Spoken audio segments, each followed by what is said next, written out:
Welcome to JS on Politics, our weekly look at what's happening in Madison and beyond. I'm your host, Greg Borowski, and we have a busy show for you today. Let's take a look at what we have. We're going to start with the U.S. Senate race, where it's back to the future in the rematch between Ron Johnson and Russ Feingold, as in another bitter and contentious race. We'll take a look at that. Then we'll turn to the presidential field, where voting starts in less than 2 weeks in Iowa. We'll look back at Scott Walker's State of the State speech this week and take a look at all of the activity in Madison during this short legislative session. And of course, we'll take some viewer questions. But first, we'll start with Bill Glauber, who's been covering the U.S. Senate race for us. And let's start with what's kind of a obscure topic maybe to some, but this ad in the Green Bay Press-Gazette the other day attacking Russ Feingold on the TOMA scandal. Yeah, you need kind of a syllabus to understand the background. And help us get up to basically speed. There was an overprescription of medication at the TOMA VA Center that resulted in deaths and investigations, and it was who knew what when, and it's really affected 3 U.S. senators. Russ Feingold, who was alleged to have received a handwritten complaint on this as early as 2009. His office says he never received that letter from a union official, and the union official I talked to yesterday said she had assumed it was delivered, but it wasn't. You've got Senator Johnson's office, which didn't pass along apparently a whistleblower's information to a Senate subcommittee, that in 2014, and then you have Tammy Baldwin, the senator whose office apparently didn't make public an inspector general's report on the TOMA VA. So a third-party group has attacked Russ Feingold in this ad. Feingold denies that he ever received this handwritten letter. There it sits. It's one of those. There's going to be everything in this campaign. Yeah, well, do you think something like that is effective? Is it just we had to just explain all that? Does the average person picking up an ad like that go, "Oh yeah, I know all that," and they understand why that attack is coming, or is it? I mean, what do you think? Does things like that work? I don't know if things like that work. This is maybe a softening up. Maybe they go with it again, try to make more hay out of it. But somehow I don't think this race is going to turn on the TOMA VA. Right. Well, let's talk about the race in a little more general terms. So it's kind of rare to have a rematch, and these guys had a very contentious race the last time. Talk a little bit about how, I mean, them and their staffs, do you think they even get along or not get along, or how contentious are we looking for this? I don't even think these guys could agree on where to order lunch and what to order. I mean, they disagree about every single issue. It is a clear left-right race. And the other thing about this race, at the end of the 2012 race, it was apparent when you were in the room with these two men that they didn't really like one another by the end of that race. The body language suggested that. So 6 years later, you have this rematch. Charles Franklin of Marquette University says rematches are inevitably negative affairs, and you have a lot of outside spending that's going to come into this race, and what outside spending means is negative ads. So it is going to be quite a race. Yeah, well, why is that? Talk about for these outside groups in both parties, why is it such an important race? This is a first-term senator, so that's the best opportunity to beat a senator probably, but why else is it so Well, important? there's a couple of things. First-term senator, a rematch with a former senator, so you have two guys with high profiles, although a third of the public can't make a determination about Johnson because they don't really know who he is. You have the Democrats trying to flip the Senate, the Republicans defending the Senate. You have a presidential battleground state that has not been won by the Republicans since 1984 with Ronald Reagan. Now, the headwinds would suggest they're against Johnson since this is a Democratic state in presidential elections. If you go by the last two, it would be tough. However, in 2000 and 2004, those were close races here. So that could give Johnson, an idea that he could take this race from Feingold. Mm-hmm. Well, let's talk briefly, too, and if we rolled back the clock a few months, there wasn't much discussion about foreign policy as an issue. Now with, terrorism attacks, things, it's much more prominent in the public, mindset right now. Does that benefit Ron Johnson or Russ Feingold? Well, Ron Johnson's campaign clearly thinks it benefits him because, not the terrorist attacks, mind you, but by the debate over foreign policy. He is on the Homeland Security Committee. It's a committee he heads. The campaign is making a lot of that, so they're clearly hoping at this point to make it a race in which foreign policy plays a dominant role. Feingold, meanwhile, on the other hand, he's trying to make it a race about listening to people, about his ability to listen to people, as well as his emphasis on domestic events, on bread and butter pocketbook issues. But again, he also worked for the State Department in Africa. And so, you know, he also has foreign policy chops. I think it's fascinating. Yeah. All right, well, we'll be hearing much more from you this year as this race rolls on. And we'll turn now to a tape segment with Craig Gilbert, our Washington Bureau Chief, looking at the presidential election. All right, we're joined now by Craig Gilbert, our Washington Bureau Chief, who's hunkered down and waiting the big snowstorm there that'll undoubtedly paralyze the nation's capital. Craig, let's talk about Iowa, which is an equally cold place these days, but very important. Let's talk specifically about, I guess, Iowa, New Hampshire, and South Carolina. Looking at those three as kind of a unit in the first start of the presidential primaries, who do you think is best positioned on the Republican side to come out of those three in a strong position? Well, you could say Donald Trump because he's competitive, very competitive in every one of those states. Whereas Ted Cruz is not going to win New Hampshire, but he could win Iowa and he could win South Carolina. So those two candidates have really separated themselves from the field in these early states, and that's what was a 5-person race and then looked like a 3-person race. Right now looks like a 2-person race. All right, and let's look on the Democratic side where we know it's a 2-person race really between Hillary Clinton and Bernie Sanders. But how do you see those two, making it through the first 3 primaries? Is it a clean sweep for one or the other, or more of a mixed bag? Definitely looks mixed in the sense that Iowa and New Hampshire are arguably the best 2 states of any states for Bernie Sanders because they're overwhelmingly white and he isn't as well known and doesn't do as well with non-white voters. That South Carolina is a much different state. So Bernie Sanders has, his best chance of winning in Iowa and New Hampshire of almost any state. And then he's got to deal with a huge demographic disadvantage in South Carolina. So it's a mixed bag for both candidates. Yeah, so if you're Hillary Clinton, though, do you have to, what happens if you lose the first 2? Does that become a problem for her, or does she just have to maintain enough strength there to hang on till the next batch of primaries? It certainly doesn't mean she can't win the nomination because most of the rest of the calendar looks much better for her. But it increases the probability of it being a longer, more difficult race, which is incidentally not bad for the state of Wisconsin. The way things are shaping up right now in both parties is there's a scenario for Wisconsin to matter in both parties, particularly the Republican Party. But again, if the Democratic race is a longer slog as a result of Hillary Clinton losing these first 2 states, it improves the chances of these states farther down the calendar, like Wisconsin, making a difference. And Wisconsin actually wouldn't be a bad state for Bernie Sanders either. All right, well, let's look at, thinking about both sides, all the presidential candidates out there, who do you think is most surprised right now to be where they are? And that's in terms of either leading or lagging, or who's most surprised at their current position? Well, the Democratic side, I would say it's Bernie Sanders, just because he's made a little bit of a charge. He's been competitive for a long time in a sense, and he has the alternative to Hillary Clinton slot all to himself, and he starts this race in, again, 2 states that are setting up nicely for him. So I would say it's Bernie Sanders on the Democratic side. On the Republican side, there's a lot of people who are surprised by the fact that they're not doing very well or even out of the race, like Scott Walker. You could say Scott Walker, he could be the answer to that question. But in terms of Republicans that are still in the race, obviously Jeb Bush's failure to get anything going in this campaign, if you go back to where we thought things would play out 12 months ago, is a big surprise. All right, and finally, who, and again, on either side, who has the most at stake here in these first couple primaries in terms of, either to be out of the race or have to prove something to you and the rest of the reporters and the voters out there? Well, I think on the Democratic side, it is Hillary Clinton in the sense that she's, again, like she was in 2008, she entered this process as the presumptive favorite, and I think she really wants to, in some ways needs to, minimize the damage from these first 2 states. It would certainly be a big setback for her to lose both of them, even though, again, she can very much still win the nomination. I think on the Republican side, I'll say Marco Rubio because, again, there is no single candidate that has yet sort of consolidated the pragmatic wing of the party, with Ted Cruz and Donald Trump out there as kind of outsiderish candidates. And Marco Rubio looked like that guy, but it just hasn't yet materialized for him.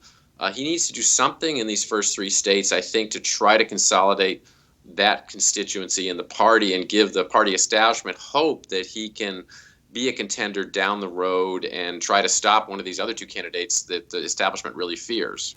All right, well, we'll leave it there for now. Craig is headed to Iowa next week, so we'll have many more updates from him on the campaign trail at jsonline.com. Thanks, Craig. Nice to be with you. All right, we're back live, and we're going to turn our attention now to state politics. I'm joined by Mary Spicuzza, and we have Jason Stein from Madison. And Jason, let's start with you and talk a little bit about Governor Walker's State of the State address the other night. This is the 6th time we've heard him give his vision for the state. What were your general impressions of how he did and what he was able to accomplish in his speech?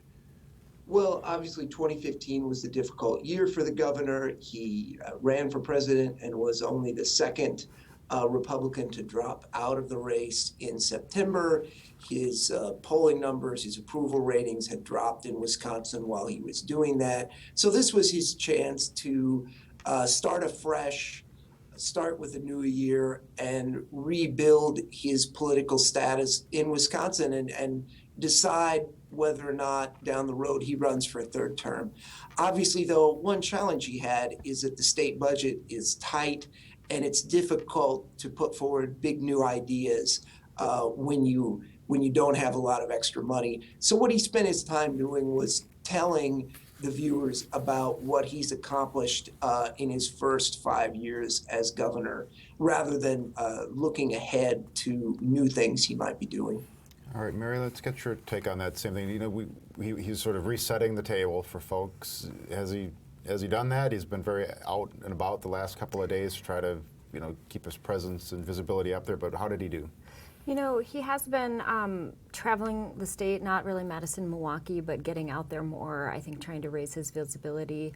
You know, it was not a knock it out of the park state of the state speech. I think he is really recovering from a rough year. He wasn't putting out, necessarily a big, bold agenda that we've seen from him in the past. And it'll be interesting to see really how he works with the leaders in the legislature going forward, because when he was absent, they were really running the show there. So it'll be interesting to see how they all work together. Yeah, well, let's just remind readers, our viewers, a year ago, of course, it was a very different dynamic. He was, at the top Riding of the high. presidential charts and there. Jason, what was it like last year versus this year in terms of not what his presentation was, but the atmosphere surrounding it and sort of the excitement that was there then and maybe isn't quite there right now? Right. So early 2015, Scott Walker was a virtual front runner, near front runner in the Republican presidential nomination fight. And his State of the State speech a year ago was very much focused not just at Wisconsin, but beyond Wisconsin, included references to foreign policy and things that you don't normally hear a Wisconsin governor talking about.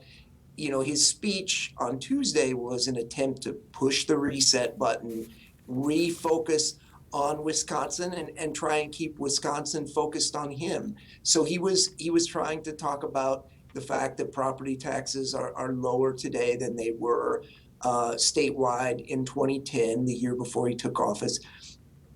Obviously everything that Scott Walker did in his first term is still there. And he was trying to refocus the attention on that rather than, a disappointing run for president last year. Right, and he also this week, he kind of hinted a little more strongly again now that he's maybe seeking a third term, and this was I think it was a fundraising letter or something, right, Mary? What do you think he sort of reframed himself now to think, well, I can see myself as governor for another term? I think we'll know more after January 31st, which will be the last release of his presidential finances. So we should know more how he's doing or how he did about paying off that debt. That's a pretty big hole, like $1 million. It could be more than $1 million. So I think, once we see how that went, we'll know where his finances are. But they were pretty low. I can't remember. His cash on hand was, what was it, $20,000, which is the lowest I've seen in forever for him going into potential reelection bid. Yeah. All right. Well, while we're talking money here, Jason, we had out today the latest budget, fiscal estimates for kind of where we stand, and you sort of touched on that before, on how that limits what the governor could talk about in the State of the State speech. But what do these new numbers show? There's less of a surplus than the small surplus we anticipated. Is that a summary that people can take away?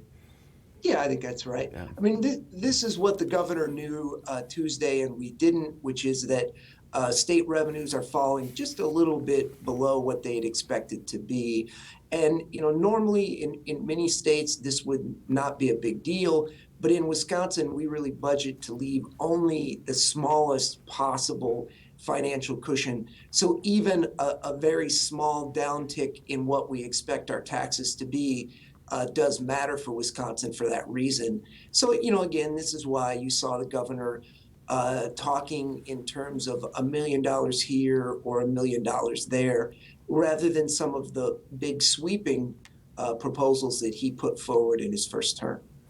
All right, and let's touch on one other story in the news today, Mary. There was some information on the discipline of a Department of Corrections official for some, drunken driving and golfing. And could you fill us in on what's going on there and where this came from? Sure. So our esteemed colleague in Madison, Patrick Marley, had a story over the weekend about this man who was not only, I think he'd been at a golf course drinking Bloody Marys at maybe every other hole, but also smoking pot, had some pot in the car with him when he crashed, and it sounds like he really pretty much got a slap on the wrist in terms of punishment, and he is a higher up person, and so I think the rank and file was saying, if that would be a very light punishment for us, and it also sounds like he didn't answer questions about like where he got the pot, which they were saying they would have to do, and it just has raised questions about if they're overhauling civil service, but are they even following through with punishments that they could have pursued in cases like this. So today, Governor Walker,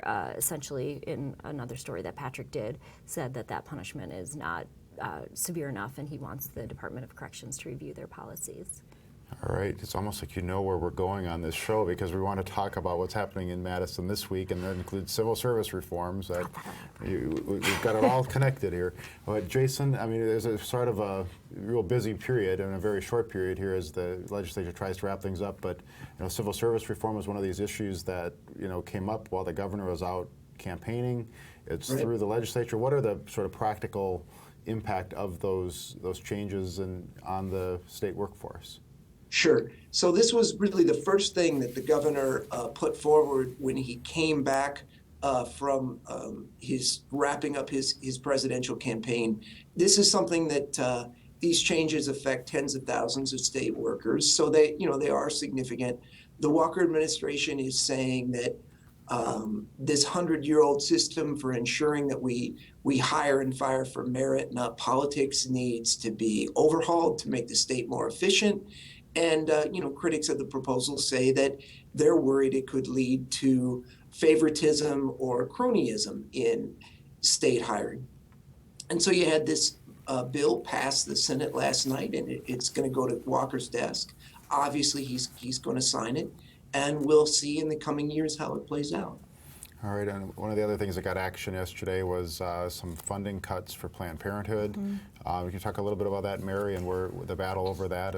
Sure. So, there's been a big push among conservatives to defund Planned Parenthood. That has not happened at the federal level, but this is essentially the state taking a step towards doing that by trying to block federal funding from flowing to Planned Parenthood in a couple of different ways. So this is not, a full defunding of all Planned Parenthood funds, but it is a really huge chunk out of their funding that they get each year.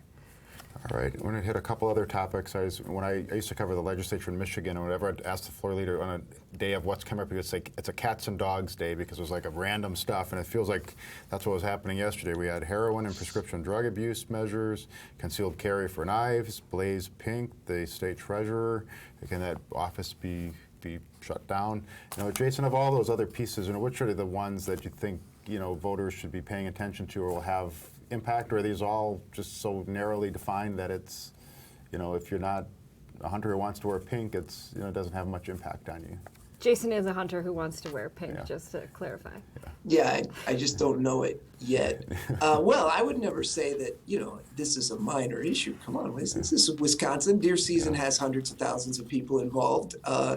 Even if I'm guessing that very few of them are going to be wearing that blaze pink. I don't know if that's blaze pink clothing companies is something to invest in, but it is something that is going to become law, I would expect, in Wisconsin. So look for that in this year in November's deer season.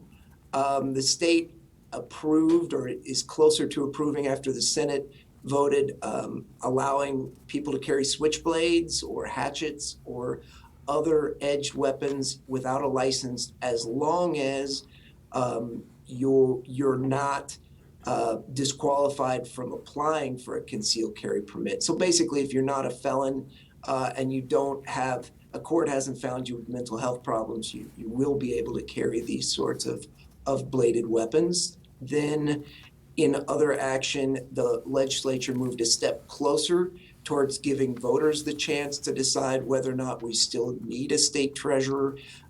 That's a statewide elected office that really doesn't have too many functions at this point. So there was a bill on dealing with strip searches. There were a lot of things happening in the state Senate yesterday. All right, let's talk just as a comparative point for our viewers, though. Mary, you've covered a lot of these sessions. How does this spring session compare to past ones? I mean, several years ago was Act 10, but I mean, it's usually a little bit busier, right? Or a little bit things with more, more major issues coming through. I think part of this is it's an election year, so lawmakers don't want to be hanging out on the floor too much longer when they want to be out campaigning. I think leadership is starting to think about what bills they want to have come up on the campaign trail. That might be why Speaker Voss said that he doesn't expect the concealed carry at public grade schools to come up this session as they're heading out to campaign. That might not play well in more moderate districts. So I think things are always pretty busy this time of year, and there's a lot flying around. But it is different than like 2011, where we don't have 100,000 protesters at the Capitol over Act 10. All right. Well, let's turn now to some of our viewer questions, and we'll start with one. I'm going to throw this one to Jason. This is from Christine, who said, when Act 10 was pushed through, we were told unions were not needed due to protections provided by civil service. Now those are gone. Please explain what protections the workers have, if any. So if there's a worker out there who feels they were wrongly disciplined, what's the resolution or avenue for them? Right. Well, the reader does correctly point out that when Act 10, when we had a lot of controversy over Scott Walker's proposal to ban most collective bargaining for public employees in Wisconsin, he did point to our 100-year-old civil service system as a reason why workers didn't need unions to represent them, saying that there would still be this merit hiring and firing policy. It will still exist. I mean, there still will be in state law a requirement that people are hired for their merit and fired only for just cause. But obviously there will be some differences in how those proposals play out. There still will be an ability for state employees, though, to appeal cases where they feel that they have not been hired when they should have been, when they've been fired when they shouldn't have been. There's the Wisconsin Employment Relations Commission that they can take complaints to, and a lot of other acronyms I could share. But I mean, the law is still there. I mean, the question will be, how does it play out in practice? All right, let me throw this one to Mary. This is from Betty Lou, who says, looks like this legislative session is another GOP power grab. What will it take for Democrats to win back one of the chambers this fall? Well, their best option is the Senate, right? Right. But what do you think the likelihood of that is? It's a presidential year, so that's good for Democrats typically in Wisconsin, since Republicans haven't won since Ronald Reagan in 1984. That said, Democrats are in a pretty deep hole in both houses, and so I do think that they will win back some seats, but whether they can flip the Senate is it's going to be a tough fight for them. All right, Jason, I got one for you here from Bob, who says Sanders holds a huge lead over Clinton in New Hampshire. What are the odds this will carry over nationally as the campaign draws closer to the primaries? Do you think, we talked a little bit earlier today with Craig about this, but what's your sense in that presidential campaign? Is Bernie versus Hillary, are we going to see those guys battle for many more months, or is it does Hillary eventually overcome it? What's your sense of that? Well, my crystal ball is still pretty cloudy, but obviously the Clinton campaign said recently that they could foresee a long, or at least a somewhat drawn out fight with Sanders. Look, Clinton has been the favorite in this race for a long time.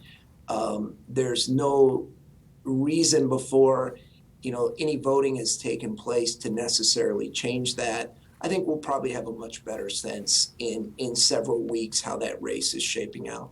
Yeah, well, we've seen some commentary in the last few days of Hillary Clinton's, core supporters prepared to talk more about Bernie Sanders being a socialist. Which, Mary, that's probably, it's a quick word to throw out there that causes people to go, wait a minute, who is Bernie Sanders? That might be a sign of how seriously they're taking him now. That they're basically trying to portray him as like, you might like him in the base, but he's trying to forecast that he wouldn't win the general election, I think is the message there when they start calling him a socialist. Yeah. So, obviously a Sanders versus Trump race would be pretty interesting for all of us to cover, but I think a lot of Democrats feel like Hillary has a better chance of winning. Okay. One reality of any political race is that the more a candidate is taken as a serious contender or someone who might actually win, the more attention that their record gets, the more attention that their proposals get, their personal history gets. So all of those things come into play that, the better Sanders does, the more challenges he faces in terms of the vetting that he gets from the media and from just ordinary voters. So that's always something to take into account. All right, and last question, we'll give this one to Mary. This is from Bob in Bayview, who says, when are we going to start seeing coverage in the mayor's race? The primary is less than a month away. It's me reading my articles. There hasn't been a lot going on, right? And there aren't any ads out. There aren't any forums going on. What's happening in that race? So our latest article ran on Saturday and was great, written by me. But I'll vouch for that. It was great. Right. No, it was just an update on fundraising, which was basically, Tom Barrett, the mayor who's going for his fourth term, has like $800,000 in cash on hand. He has a good amount of money, and that's going up against two alders who, are longtime City Hall veterans, but they have like a fraction. I think it's like maybe he has 32 times what they have in their campaign coffers. One has maybe 27, one has 24. I'd have to check those specific numbers. But the fundraising disparity is huge. And they have been criticizing him on Milwaukee's public safety record, and obviously we did have a spike in homicides here. There was some criticism over the recent plowing in the storm. But again, we're still waiting to see real kind of platforms from his opponents of, as mayor, I would do this, and this. Yeah. And it seems like if you're Tom Barrett right now, you don't have to really spend any of that money, right? You're going to make it through the primary. Right. So why start spending anything now? So, and some of that drives the coverage too, when the candidates start to actively, do more campaigning. Compared to someone like Chris Abele, who has been very active having ads, and I can't look at Facebook without seeing a Chris Abele ad, I think Barrett is just more kind of coasting right now. Maybe that'll change after the primary, but I don't think looking at those fundraising numbers that he lost any sleep after seeing those numbers. All right. Well, thanks to Jason and Mary. That's where we'll end the show today, and we'll be back next week at the same time with a very heavy focus on Iowa, which will then, at that point, be just a few days away. So thanks for joining us, and see you next week. Thank you.